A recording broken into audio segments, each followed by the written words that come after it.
Bijita bingung sekarang, menggosok matanya. Dan setelah dia yakin bahwa dia telah membacanya dengan benar, dia melangkah maju dengan ekspresi tak berdaya. Apa yang sedang kamu lakukan? Bijita benar-benar tidak mau mengakui kegagalannya, jadi dia bertanya. Qin Yichan tidak memandangnya, mengambil pena lagi, dan menggambar garis di peta. Rute ini juga merupakan rute yang baik untuk menyerang. Ada pegunungan di dekatnya. Yang terpenting adalah tempat ini tersembunyi. Meskipun jaraknya sedikit lebih jauh, setelah Anda melewati rute ini dan menyerang lagi, Lin Floating City akan berada di telapak tangan Anda. Qin Yichan menggelengkan kepalanya dan menghela nafas. Bijita tiba-tiba menjadi waspada dan menatap Qin Yichan dengan ekspresi waspada.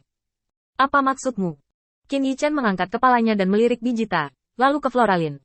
Tidak berarti apa-apa. Floralin menutup mulutnya dan terkekeh. Di depan Qin Yichan, dia seperti gadis bodoh, menunggu kakak laki-laki di sebelah untuk menyelesaikan semua masalahnya untuknya. Kerjasama diam-diam antara keduanya membuat Bijita merasa masam di hatinya. Sulit untuk menekan gagasan untuk berbalik melawan Qin Yichan di tempat, dan Bijita bertanya dengan wajah serius. Apa yang sedang kamu lakukan? Qin Yichan bergerak cepat dan menyingkirkan peta.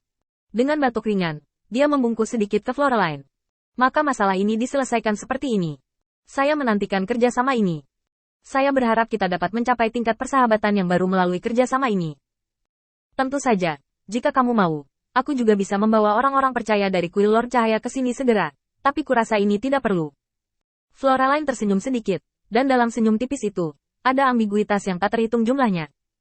Terutama di Gu Panjian, mata yang enggan meninggalkan Qin Yichan itu membuat Bijita sangat cemburu. Pada saat ini, Bijita merasa tidak nyaman seperti memakan kotoran. Dada Bijita seperti tersumbat, dan jelas ada ribuan kata di mulutnya yang ingin dia katakan, tetapi dia tidak bisa mengatakan apa-apa. Dia dengan jelas melihat ekspresi kedua orang itu, dan dengan jelas melihat transaksi pribadi mereka.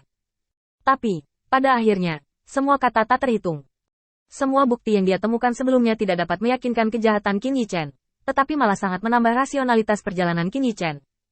Selain itu, pihak lain di sini untuk mengkhianati kota Terapung Lin. Meskipun agak tidak bermoral untuk kota Terapung Lin, pada dasarnya, ini adalah transaksi yang sangat normal. Ini adalah hal yang luar biasa bagi Mahkamah Agung. Sekarang pertempuran antara Mahkamah Agung dan kota pemurnian Beiyun baru saja dimulai, dan kemudian karena kemunculan yang tiba-tiba ini, kedua belah pihak diam-diam berhenti, dan tidak ada pertempuran untuk saat ini. Ini masih dalam situasi konfrontasi, tetapi di bawah gerakan, menyerah, aktif Qin Yichan, semuanya telah berubah. Dia tahu kuil utama dengan sangat baik, dan membuat pilihan tepat waktu, yang sudah sangat bagus. Yang paling penting, apakah dia memenuhi syarat untuk menolak sekarang? Tidak.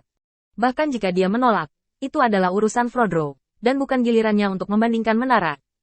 Melihat ketidakpedulian di wajah Qin Yichan, hati Bijita penuh amarah, tetapi dia tidak berani menunjukkan apapun. Setelah menahan untuk waktu yang lama, dia akhirnya mengatakan sesuatu yin dan yang. Tidak ada yang lain, tetapi kecepatan memeluk paha cukup cepat. Membandingkan ejekan Jita, Qin Yichan tidak menanggapi, hanya menoleh untuk melihat Floraline dan tersenyum.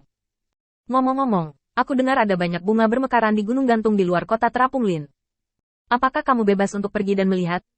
Mengikuti kata-kata Qin Yichan, senyum di mulut Floraline tidak bisa lagi disembunyikan. Tertawa kecil, mendengarkan dengan lembut. Ini baik. Tiba-tiba, biji pagoda disambar petir, dan seluruh orang tercengang. Apakah ini pergi untuk kencan? Tanpa disadari, tinju yang terkepal telah menancapkan paku ke telapak tangan, dan sensasi kesemutan tidak membuat Bijita kembali sadar. Sampai Qin Yichan mendengus ringan. Kenapa baunya seperti darah? Mungkinkah sesuatu terjadi lagi? Bijita tiba-tiba sadar kembali, dan dia melihat sekilas telapak tangannya dari sudut cahaya dan mencibir.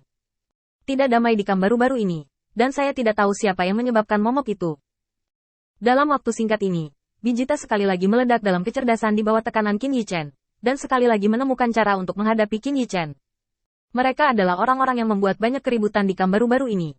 Selama hal-hal ini dibawa ke tubuh Qin Yichan, dia tidak akan percaya bahwa identitas Qin Yichan akan bersih dan polos.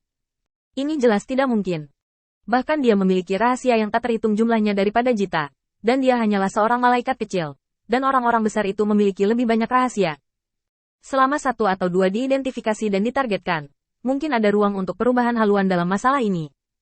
Dari apa yang Bijita pikir dia ketahui tentang Floraline, dia tidak akan terlalu samar dalam hal sebesar itu.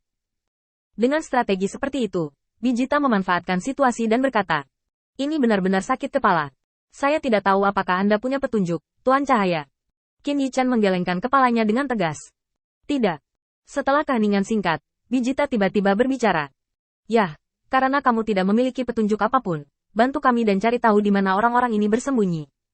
Ngomong-ngomong, aku masih punya satu yang terkunci di kam di sana, tapi mulutnya sangat keras. Maukah kamu mencobanya? Bijita memiliki senyum dingin di wajahnya. Kali ini, Anda pasti telah menangkap master cahaya Anda.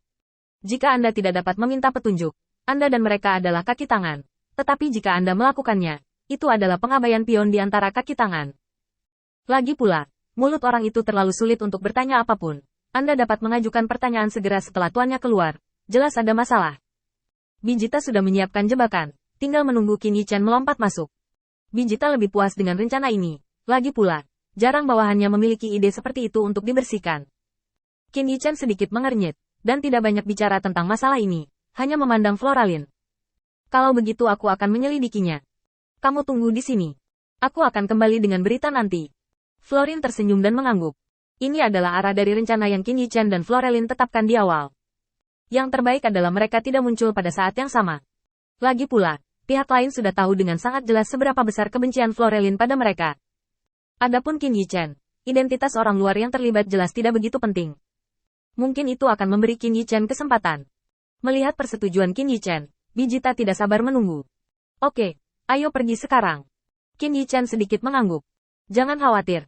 Aku punya satu hal lagi yang harus diurus sebelum itu.